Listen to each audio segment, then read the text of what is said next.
मैं आप सब लोगों के सामने जरूर रखना चाहता हूं।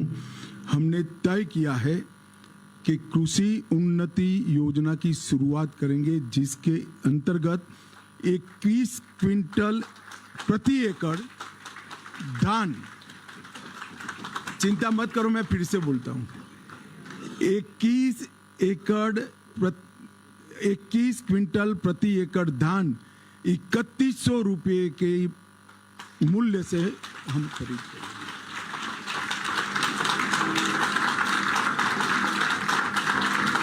और इसके साथ साथ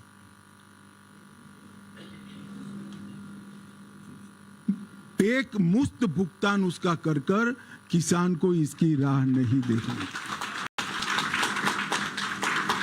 मैं यहां पर एक स्पष्टता जरूर करना चाहूंगा छत्तीसगढ़ की जनता के सामने कि अभी 2700 रुपया जो मिल रहा है छत्तीसगढ़ की जनता को, इसमें से 2200 रुपया मोदी जी भेज रहे हैं और बघेल साहब 500 रुपया अंदर डालकर, वो भी लेट, एक साल लेट, 500 रुपया डालकर 2700 रुपये की क्रेडिट ले रहे हैं।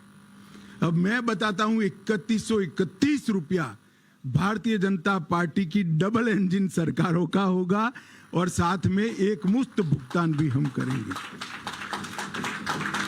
इन्होंने एक नया बहाना बनाया है कि भुगतान नहीं करना है, खरीद नहीं करनी है तो बारदान की उपलब्धि नहीं कराते हैं। हम ये भी स्पष्ट कर देते हैं कि बारदान की उपलब्धि धान की खरीदी के पहले ही पर्याप्त मात्रा में कर ली जाएगी।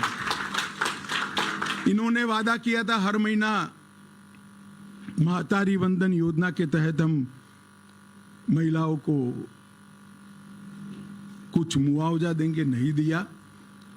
हमने तय कर लिया है कि 12,000 रुपया सालाना हर विवाहित महिला को देने का भारतीय जनता पार्टी निर्णय की।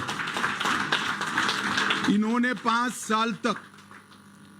साल तक सरकारी पदों पर भर्तियों में करप्शन नहीं हो पाया, इसलिए भर्तियां रोक दी। जब तक उनकी उगाही नहीं होती है भर्ती नहीं करते हैं। इसके कारण भर्ती की स्पीड हो गई, मोल भाव देने वाला नहीं मिला तो भर्ती ही नहीं करना। इसके कारण ढेर सारे पद खाली रह गए। 1 लाख खाली पदों को सिर्फ 2 साल के अंदर समयबद्ध टाइम टेबल तय कर हम इसकी भर्ती करेंगे। 18 लाख प्रधानमंत्री आवास योजना के घर बनाएंगे और छत्तीसगढ़ के हर घर में निर्मल जल नल से पहुंचाने का हम कार्यक्रम करेंगे। इसके साथ साथ तेंदुपत्ता संग्रहण में जो मेरे आदिवासी भाइयों बहनों जुड़े हैं उनको बड़ा अन्याय हुआ है।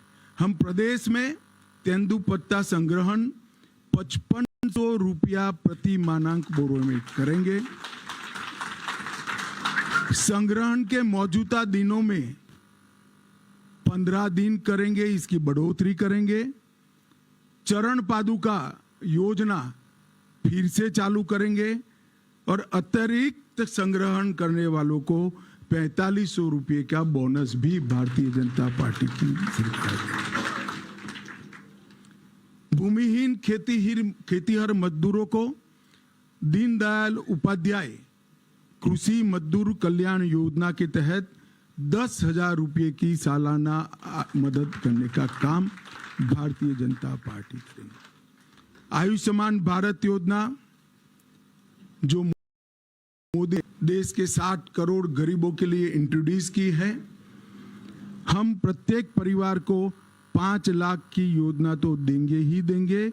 इसके साथ साथ 10 लाख तक का पूरा जिसको जरूर पड़ेगी इसका उपचार मुख्यमंत्री राहत कोष से किया जाएगा, क्योंकि ज्यादातर लोगों को 10 लाख के उपचार की जरूरत ही नहीं पड़ती है तो प्रीमियम खर्च करने की जरूरत नहीं है।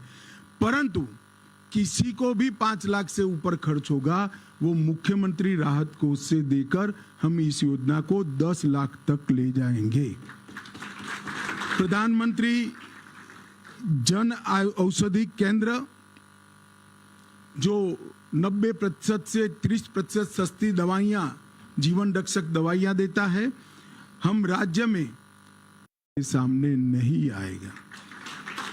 इसके साथ साथ भर्ती घोटाले में जो घपले करे हैं वो निश्चिंतता के साथ न सोए। आज से आप माला करना शुरू कर दो। सरकार आते ही आपके खिलाफ कठोर क्रिमिनल जांच की हम घोषणा करते हैं।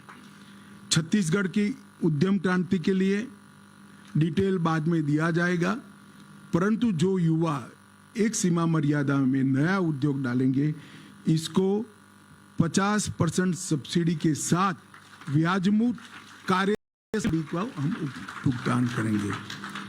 स्टेट कैपिटल रीजन एनसीआर की तर्ज पर रायपुर, नया रायपुर, दुर्ग और भिलाई नगर क्षेत्र को मिलाकर एक एससीआर बनाएंगे, जिससे नगर आयोजन ढंग से हो और जमीनों की कालाबाजारी न हो। सेंट्रल भारत का इनोवेशन हब बनाने के लिए हम रायपुर में एक बहुत बड़ा इनोवेशन का केंद्र बनाएंगे, जिससे कम राज्य के अंदर 6 लाख से ज्यादा रोजगार उत्पन्न होंगे। रानी दुर्गावती योजना बीपीएल वर्ग की बालों के जन्म पर 1,50,000 रुपया उनको वयस्क होने पर मिले, इस प्रकार की हम रानी दुर्गावती योजना लेकर आएंगे। और माताओं बहनों को मोदी जी ने गैस का कनेक्शन दिया है। छत्तीसगढ़ सरकार 500 रुपये में गैस का सिलेंडर देने की भी घोषणा करती है। और इसके साथ साथ हम कॉलेज आने जाने के लिए डायरेक्ट बेनिफिट ट्रांसफर के माध्यम से मासिक ट्रैवल अलाउंस भी लेंगे। जो मैंने आगे कहा, हजारों करोड़ का घपला घोटाला हुआ है। घोटाला किसने किया उसका महत्व नहीं है, जनता का पैसा है, पाई पाई वापिस खजाने में आनी चाहिए। हमारी सरकार का नीति है भ्रष्टाचार के खिलाफ जीरो टॉलरेंस का।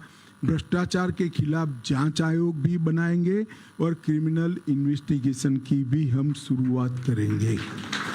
एम्स के तर्ज पर Chhattisgarh Institute of Medical Science CIMS, हर लोकसभा क्षेत्र में आईआईटी की तर्ज पर CIT Chhattisgarh Institute of Technology और हर संभाग में सिम्स, इसकी रचना कर पढ़ाई लिखाई, रोजगार युक्त पढ़ाई लिखाई और स्वास्थ्य की सुविधा दोनों को छत्तीसगढ़ सरकार ताकत देगी। दोनों सिम्स और सीट के मॉडल भी हमने बना लिए हैं कि वो किस तर्ज पर काम करेंगे और इसके मानांक क्या होंगे। इन्वेस्ट छत्तीसगढ़ सम्मेलन की शुरुआत कर वैसे भी इन्वेस्टमेंट आएगा, भ्रष्टाचार नहीं होगा, मगर फिर भी एकल खिड़की योजना शुरू कर इन्वेस्ट छत्तीसगढ़ सम्मेलन की फिर से शुरुआत कर हम इन्वेस्टमेंट को यहाँ लाएंगे।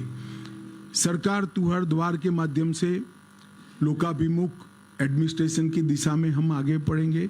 शक्तिपीठ परियोजना के तहत 1000 किलोमीटर लंबी शक्तिपीठ परियोजना छत्तीसगढ़ के 5 शक्तिपीठों को और उत्तराखंड के 4 धाम की यात्रा के तर्ज पर विकसित कर छत्तीसगढ़ को यात्रा धाम के क्षेत्र में, टूरिज्म के क्षेत्र में एक नई ऊंचाई पर ले जाएंगे।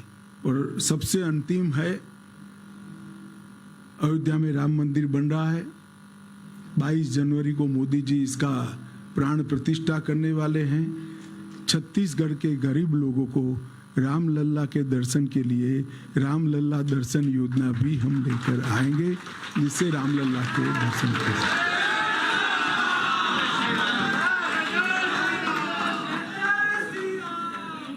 छत्तीसगढ़